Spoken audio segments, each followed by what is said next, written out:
All right, ladies and gentlemen, we're hopping into it. Game number 1 of the second semifinals. Winner moves on to play against Jim Rising, but down here in the bottom right-hand corner of the map, we have the player from Flipside Tactics, the Guacamole Zerg, JonSnow.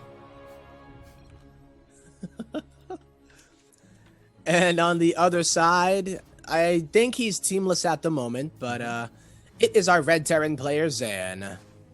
And who is that a picture of? That's I have no idea. I feel like people in the chat might see it and be like, how do you not know who that is? That's like this really famous guy that you should know. And I'm like, I'm sorry. That guy has the best Bronze the Grandmaster series. But we got ourselves a ZVT. Have we had... I think we've had one ZVT, right? Yeah, we've had a few, haven't we? At least, yeah. Yeah. But just to talk a bit about these players. So Zan is a player that I haven't actually seen him play very much outside of his stream, in tournaments at least. And I'm kind of excited to see how he plays in Legacy of the Void, because that's definitely what I have not seen a lot of from him. But when he used to play in Heart of the Storm and stuff, he would have some really, really cool micro. That's one really big thing I would remember about Zan, is his micro in small little engagements, and not necessarily like he was a very all-in-ish player. Like I think some people kind of think about micro, you're not making a lot of units, like you're all-inning all the time. Well, not necessarily in that sense, but he would do these macro-oriented builds, but then just do really, really cool micro with a lot of units. And that's one thing I really remember out of Zan, which is... All right. Kind of, on the other end, JonSnow, just like that very, very aggressive Zerg player who can do some macro-oriented builds, but he is really about low drone counts. Super low drone count, all in your face, and if he breaks you, then he doesn't have to play the rest of the game pretty much. He's like, you got to make it through the gauntlet if you actually want to play the mid and late game with me. But Zan, he could be taking it into his own hands as he's not... fully, like, okay, so a lot of the times when you see a 3-Rax Reaper or something like this, it starts you will on not base. see that command center come out for a very long time, and you'll start to see like double command center as a follow-up. But this is like 3-Rax Reaper with a reactor on one of the barracks. I wonder if JonSnow knows what he's up against, because he's already starting up a Roach Warren after just seeing these 2 Reapers coming out a little bit later than usual. So he may be onto more this. than one, yeah. He's making a lot of Zerglings too that are all going to have speed. And remember, the thing about Reapers is you want it to spiral out of control. You want the Reaper count to grow rapidly and just overwhelm your opponent. If you lose these earlier Reapers, this push falls apart very, very quickly. Yeah, you need them to get into that crazy number where you start throwing bombs, and the DPS from the bombs alone can almost kill Zerglings. So... that's what Zan's gonna do, and you mentioned him loving that micro. Well, what better way to show off that fancy footwork, I would say, here, than with these Reapers. This is like the perfect way to open up to actually meet along with what I was saying. You see those 3-Rax Reaper plays, and yeah, a lot of the time you go for the 3-Rax Reaper, and then you throw down the command center as the Reapers are coming out, and you start to get up the resources for it. But Zan, going for the orbital command, still playing that macro-oriented style, but adding on those Reapers, as you were saying, and going into that kind of crazy micro-oriented play. So this is a really good example of it. My playlist started playing. Yeah, man, you gotta be careful. It's pretty cool because of the fact that he's getting stim already, and is starting to produce Marines. So I don't know where the factory's just now starting. So yeah, the tech is gonna be later, but he's not fully committing to the Reapers. Yeah, lost 2 Reapers so far. Still has 4 alive, though. That's actually enough to deal with quite a few of these Zerglings if they're in a good position. And these Zerglings definitely not going to be able to do a whole lot at the front. He gets a bit of scouting information. JonSnow sees how many Marines there are at the front and the fact that things are transitioning out. But yeah. Can he defend against Roach Ravager Ling, though? The bunker is going to go down pretty quickly if he doesn't get his SCVs off the line in order to repair it. But it really depends on how much he commits to it. It doesn't seem like it's going to be too much, though. We don't actually see that many Ravagers in the mix for JonSnow, though. He's making 1 or 2 more Ravagers, but he's droning up behind this and grabbing his 3rd expansion. So I kind of feel like we're at a point where yeah, a Roach Ravager attack could get a little bit scary, but I don't think that's exactly what JonSnow is going for. He may push out, he may do a little bit of pressure, but it's not enough that I would really say Zan is in danger of losing the game to just this small little push out. He has a good enough amount out that he can pressure. Unfortunately for him, he does have to go up a ramp in order to pressure the natural. So those Marines are going to be able to get shots off, and there are a lot of Marines here, by the way. Like, if he went for a big Roach Bane attack, that might be good, but... And they have Stim, too, right? It's what? They have Stim as well, so... Oh, yeah. Dodging away from these shots should be absolutely no problem! Okay, maybe it's like one of those race car things where, like, you're moving so fast that you can't even control it, man. Those Stim Marines... Like Sonic the Hedgehog, you know? It's just like, I gotta go fast. You're too slow. Well, speaking of race cars, you guys can get a DX Racer chair by checking out Chairs4Gaming. Yeah, man. This tournament out. I know that's probably why he actually went into that Corsair Battle Shot, because he was like, I need to show how fast my Marines are, because they're actual. I don't know if you guys can see it. It's inside of the suits, but there are DX Racer chairs inside of these Marine suits. That's why those suits are so expensive, man. They're actually riding on. It's not a jetpack. So this is looking like it is going to be that Roach Ravager. You know what? You made the point of like JonSnow making only enough to like not die to something crazy in the beginning, but not really pushing the issue, right? But why should he? It's Prion Terraces. You're going to be able to get that sick economy going, so... Yeah, that's a good point. And he definitely has enough to defend here if he even gets one Corrosive Bile Shot off. But right now, the Corrosive Bile Shot's just kind of zoning a little bit. He's able to buy some time to make some more roaches. Zan, with a single siege tank in the mix also, gonna be able to at least do a little bit more pressure. But JonSnow, like, it's the idea of, like, I know it sounds weird to say that JonSnow's containing Zan, because Zan's putting the pressure on, but he's containing him outside of the range of any of these bases. Yeah. And this is not going to go in Johnson, or rather in Zan's favor if he just sits there. Oh. You know? Does he even have upgrades? I hope so. He has 1-0, it looks like. So yeah. At least he has the firepower there, but he loses that's just so the sheer numbers. much. And now does he deal like how does he deal with the counterattack? Yeah, it's not even necessarily just like counterattack. It's like the idea of taking a third is going to be really, really difficult for Zan. Whereas JonSnow, I feel like he can pretty safely establish a fourth. Oh god, these Corrosive Bile Shots. Zan, I mean, he's still going to be able to take this, but he ends up losing, I feel like, a little bit more than he needed to. He just wanted to get the DPS as best as he could, but he took a big hit on a Corrosive Bile there. JonSnow trading out pretty nicely, though. He's not fully trading out his army. You know, he's just going in, saying, all right, if I keep you off of the third, then we can do this all day, and eventually, in the long run, I'm going to be coming out on top. So I think it's perfectly fine to do it. Zan needs to be in JonSnow's face so that he can take that third base. I mean, you can't contest a 3-base Zerg that has a gold base with just 2-base economy. That is where it's definitely going to get a little bit difficult. We have a drop trying to go down at that third expansion. JonSnow does push it back for a little bit. He still has a decent number of units that are able to secure his fourth expansion nice and easily, but still, no third expansion thrown down for Zan. I mean, we're getting to the point where... Wait, did he didn't even put down a third command center, period, No, he never did put he? down a third. Like, there's never been a third thrown down. Yeah, he might just float his main. The gold is already mined out. I think it would make sense. He needs to float it eventually. Well, drop coming down to the third, drop coming down in the main base as well. Siege tanks in the main base, able to siege up the fourth expansion as well, but here come the Roaches and Ravagers. Third expansion going, oh, it's going to get cleaned up over there. It gets cleaned up in the main base as well. Yep, but there's a run by into the natural here. None of these SCVs have any protection. There's even some Roaches in the mix too, but Zam has to worry about the micro here. He might lose everything if he's not looking at it. Oh. JonSnow barely keeping that fourth alive, but the drop goes back into the main base. Prion Terrace is absolutely brutal for this. But JonSnow, I think his playlist is blaring too hard, Zan. He's losing everything at the natural. Yeah, he's over-focusing on this aggression, and he doesn't have any economy behind this. Like, the main base was mined out. Now with Infestors in the mix, guess what? These Medevacs are not going to be able to escape. The combo, so legit, going to be able to just go on and power on through. Defends like a champion and just destroys the economy of Zan, who looks back at his natural and is like, wait a minute, like, where the hell did everybody go? Yeah, Zan's trying to move in with the drop over the third again, but JonSnow has more than enough units and those roaches to not only defend, but leave even a couple units at home. Yeah, he's doing exactly that. As I feel like he could just move across the map. He already has a decent number of investors out. He has pathogen glands research. He's actually making a couple more Ravagers. Waiting for 2-2 to finish up. And Zan is saying, you know what? I'm the nomadic race. I'm going to embrace it.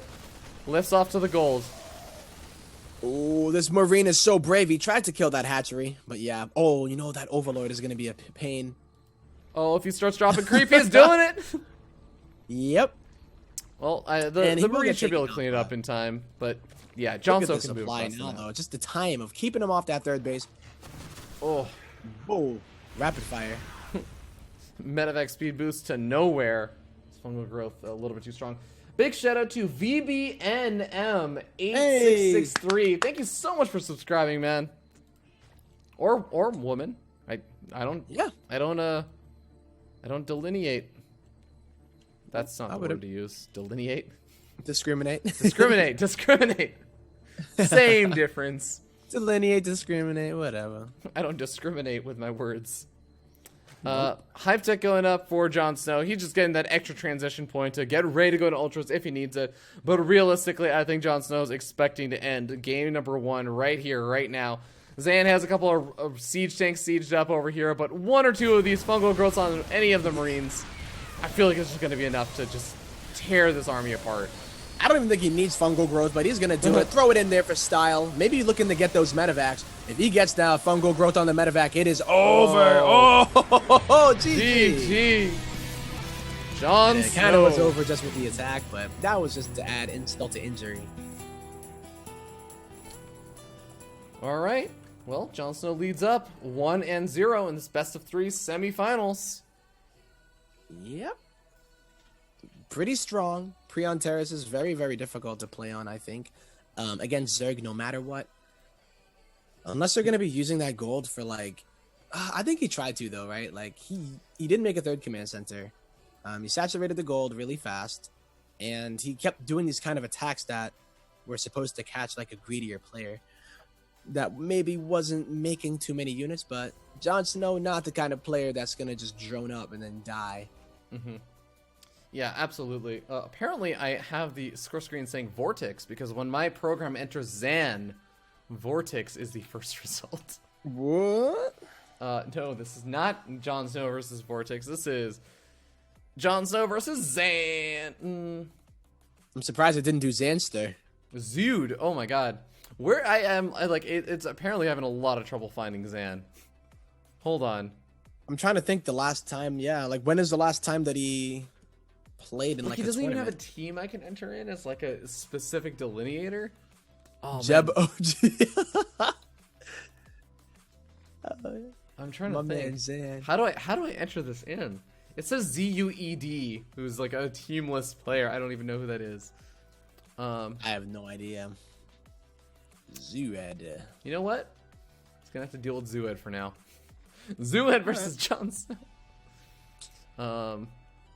For this next map is going to be Ruins of Saros, and we were talking about this.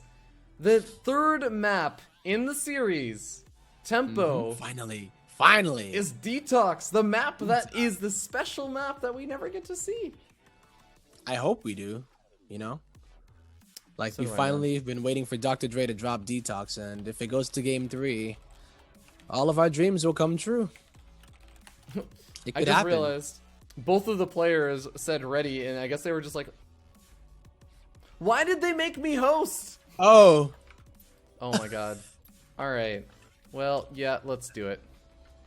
Oh my god. Robbie, oh my god. Hot damn, whoever Boy. made this lobby is an absolute god. They even made it with like the BaseTradeTV The mod BaseTrade, and yeah. everything. And now I feel bad. I think that was actually Zan. And now I'm sitting here with him with the wrong name on the overlay. Feeling a little bit Zued? guilty now. Yeah, man. Poor Zued. All right. Well, ladies and gentlemen, we're hopping into it. Ruins of Saros. We'll see you guys there. All right, ladies and gentlemen. Apparently, I pulled up this. How do I hide this? I don't actually know how to hide this. It's the overlay income advantage graph. Oh. Rifkin never told me how to use this mod. Oh my god, I don't even know either. Quick Is it tempo, in-game hard? introduce the players while I figure this out. All right, ladies and gentlemen, welcome back to game number 2. It is on the ruins of Saras, and representing Jeb OG. I realize that's Jeb Bush in like a hoodie. It is God. Zan.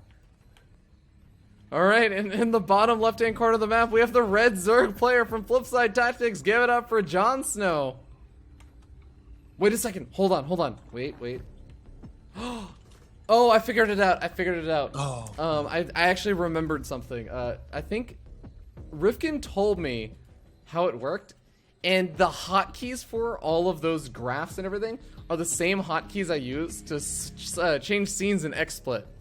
So whenever I change a scene, it'll also pull up a graph. Why. That's a little funny. bit problematic. Yeah, that could be a problem, Fidge. That might be a little small problem. Like I bound everything to Alt F4. I don't know why I keep getting booted from these games every time.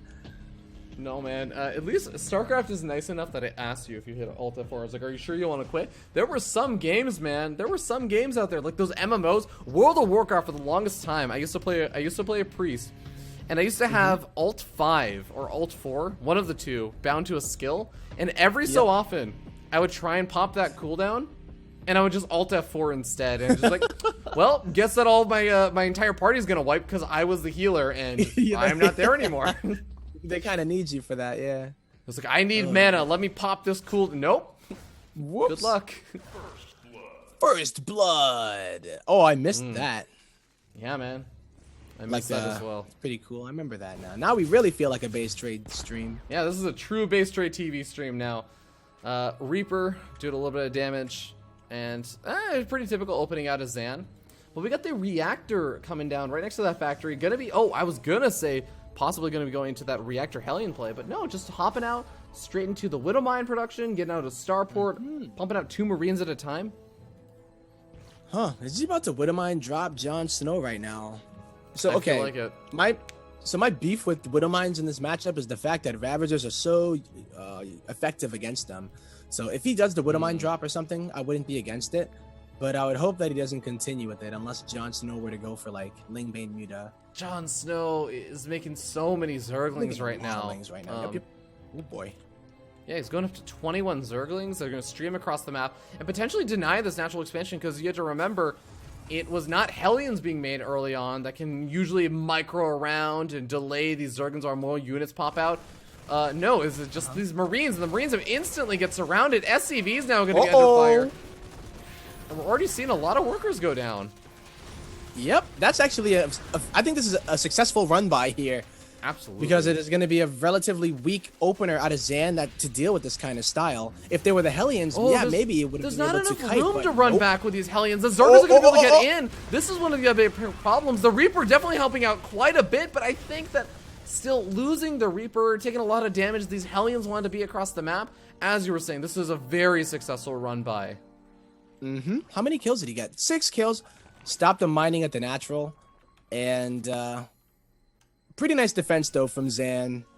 Like, despite the fact that it was pretty, like, just caught him off guard. I don't even know how he didn't panic a little bit more there. But, yeah, he definitely was able to mitigate the losses when the Hellions popped out. People in the chat are at the point where I did not hide the income graph. Press all the buttons. Just, like, roll The on technology, we can't handle it. The Nice. technology is just here a little bit too soon, guys. All right. Well, a 3rd command center is coming out of Zan, so at least he's going to be going for that. Learned his lesson, man. Learned his lesson. I think he was on Prion Terraces and was just like, you know what, well, F this map. Let's hope this is going to work out. But it's like that philosophy. You usually don't want to attack and try to end the game early against a gold base. Yeah. Although I guess you get one yourself, so maybe he felt it was going to work. Yeah. Zan coming in over here with these Hellions, gonna be able to do a little bit of damage, but the Banelings are out. Interesting. He is going to go Lingbane Muta. Yeah, it's just so weird. You're not usually at a point where the Banelings are out at the same time the Hellions are putting on that pressure, but I guess since these Hellions are moving out so late, that's sort of the situation we're at. Uh-huh. I think that At least medevac they are is still surviving, around. though. He's keeping them alive. The creep spread is not that crazy yet, but there are 3 queens, and they should be able to keep the Hellions at bay for now. Did he actually get a Widowmine drop? That The medevac was out. The medevac is still there. The Widowmine's actually burrowing the natural expansion right now. Zerglings are going to be the primary target as he ends up killing a couple of them. 3 workers. And then he killed a bunch of lings with that second one. I feel like JonSnow's pretty happy. JonSnow, like normally I would say Zerg players like, you know, maybe they want maybe 8 more drones. They want to get up to that like 60-ish drone count. JonSnow is completely content on 52 drones. He is super happy. He's going to drone up a little bit more, but I feel like he's pretty comfortable with how this game has gone so far. Yeah, but if he is going to be going into Lingbane Muta, he may want to get to a higher drone count. I know that a lot of the times he does play off of a low drone count, but I think when you're doing that like really aggressive style with like Roach Ravager, even like Roach Ling in CVP, you can work off of that. But when you go Lingbane Muta, especially in Legacy of the Void against like units that are so cost efficient against mutas like such as Liberators, if you get enough of them out, then you definitely don't want to be skimping on those drones, because Banelings are usually going to be not ineffective but inefficient trades. Yeah, I would agree with that. It's like one of those situations where the Ling being Bling Muta, you try and take advantage of it by being greedy behind it. You seize map control with the Mutalist, prevent drops from moving across the map easily, and you take bases and you try and out-economy your opponent. Yes. We do end up having kind of exactly that happening from JonSnow, though. He is going up to a much higher drone count than he would normally go into in the mid-game stage, where JonSnow, he likes to go for that Roach Hydra style very often. And we're starting to see like kind of why. Like that's part of the reason why he goes for that, because he can get away with a low drone count. But in this game, he's gonna have to go to the higher drone count if he wants to go for this play style. Oh, you have to. And these mutas are coming out. Liberators are out, but I think it's only 1. So Zan is like, you know what? F this noise. Instead of trying to defend, he's giving up all hope on it and is gonna try to kill JonSnow. Perhaps do something while he is droning. But I think JonSnow is done droning for now, because we're seeing a lot of units coming out for him. Yeah, Banelings being made right now, but are they going to be made in time? A lot of them being made a little bit on the later side, and the Hellbats are already moving on in. Liberator also in the mix, setting up in a great spot. Liberator's going to be great at potentially sniping off some of those Banelings, depending on how good the target fire is. Oh, Banelings killing off a couple of these Hellbats. +1's not done yet. Remember, they're going to one-shot, the tanks are going to one-shot the Banelings without +1. Oh my goodness. A lot of the Banelings have been taken out. To attack. He's protecting his tanks. Oh, these Baneling shots, though, pretty good. And it looks like JonSnow going to be able to push this force back, despite really losing a lot of his Banelings very early on. I didn't actually think that was going to work out very well for the defense. Me neither. He hit right before the Baneling speed was able to complete. There was one little slip up where he did lose quite a few Marines there, because he was focused more on, it looked like, saving his tanks from the mutas. Yeah. And JonSnow ends up losing a lot of his Mutalists in exchange, though, which means that he can't really be aggressive with those Mutalists right now, where he would really love to be right after cleaning up a Terran attack. You want to keep your opponent back where they have that low Marine count, and they're going to have a harder time dealing with the Mutalist harassment, but it does end up being a little bit delayed. So, I'm wondering here if that was successful in Zan's book. You know, like, he didn't get the 3rd. He wasn't able to kill any drones, but he was able to trade it out and thin out the muta count. If he can force JonSnow to make more mutas while getting a Liberator count up of his own, hey, then I think that wouldn't be too bad. But he has to worry about his AoE, whether it be tanks or Widow Mines. I think Tankovacs do make Lingbane Muta a little bit less effective, because you're able to reposition, target Firebane's reposition, and you don't worry about the RNG of the Widow Mines, but when the RNG is in your favor with Widow Mines, it can be pretty dank.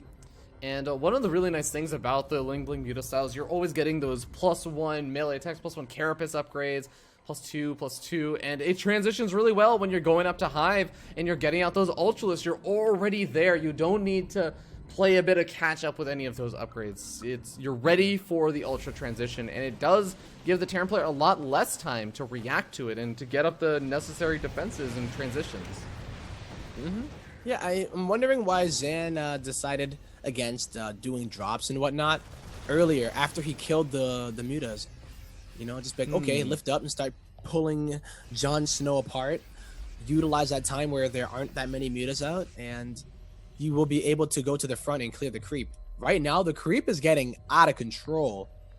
And if he lets that go when the ultras come out, oh man. Yeah. It's just going to be ugly when the engagements happen. I don't really know how you're supposed to. It's not even just that, right? It's not even just the fact that when the ultras come out, it's the fact that the creep is going to buy time for the ultras to come out. If Zan goes for a big push out, he's got to clean up a lot of this creep or risk an engagement that is very, very deep onto creep that he is going to have a lot of trouble running away from speed banelings on creep with. Yeah, speed banelings, that's one of the most important ones. Trying to spread on creep or split on creep is a lot harder than splitting on well, just regular ground, I guess, but you have to be so much faster, you know. I know Zan is really good with his micro and whatnot, but you know, you don't want to make things harder for you when you're kind of chilling with your army at home. What do you think about not only the corruptors that are being made, because you know, you see Zerg players going for these corruptors to deal with the liberators and everything. What do you think of the greater spire also going up right now? I don't know. I do like Broodlords when it comes to siege tank based compositions, but the mutas are gonna fly into the liberators as well as some of the marines. Well, at the same time, I mean, that actually does free up the supply that he really needs to free up for the ultras, because he only has 2 ultras on the way, and I think those ultras are replacing the mutas he just lost. Yeah, not bad, but mutas aren't going to be as effective anyway, right? So the liberators are out. It's only going to be when they're sieged up, but I don't think Zan is going to siege up every single one of his liberators. Oh, Fungal on the tanks! No pickups for you! Fungal on the marines as well, and the banelings are coming on in! Oh my god, though, wait a minute, though, Zan is going to push on through. That was a beautiful start, and I think JonSnow might have been feeling it a little bit too much, because it was still off of creep, remember? That's true. And the banelings were far behind. Oh my god. He didn't wait for the ultras either because he wanted to pounce on the opportunity. But now he gave away a big chunk of his army. Oh, I think he's going to be in a bit of trouble here. He didn't have a bank either. And yeah, you're right. It's, I guess, a situation where, yeah, the fungals are great, but the banelings weren't there to connect immediately. And there was a decent chunk of marines and some of those siege tanks on the backside. Zan easily takes out one of these bases for JonSnow. JonSnow is still trying to get at those ultralists. He's still trying to get up a decent number. And I think he lost most of his infestors as well. So he has 2 infestors in the mix. Oh my, yeah. That was like one of those moments where you just are like, oh, I got this in the bag. But there were so many marines that were in the back that I don't think he accounted for them. Because he didn't have, well, that's going to do something. Oh my god, yeah. Not working out quite as well. Well, they can try. They might be able to. Oh my god, they actually might. The bunker's not in range. Oh, big fungal's going down though, and this time the ultralists are there to cleave those marines instantaneously. And these ultras are more than enough to clean up this push. And with the damage he did on the other side of the map, GG gets called. Well then. Is that how far ahead JonSnow really was, or what? I guess so, man. Those ultralists. JonSnow takes the 2-0 over Zued. Zued, no! For Zued. Ladies and gentlemen, we're going to hop to a short little break before we hop into our final match of the day. It's going to be the grand finals. It will be a ZVZ of JonSnow versus Jim Rising, which I have a funny story to tell about later on. You guys are watching the Chairs4Gaming NA Cup #1.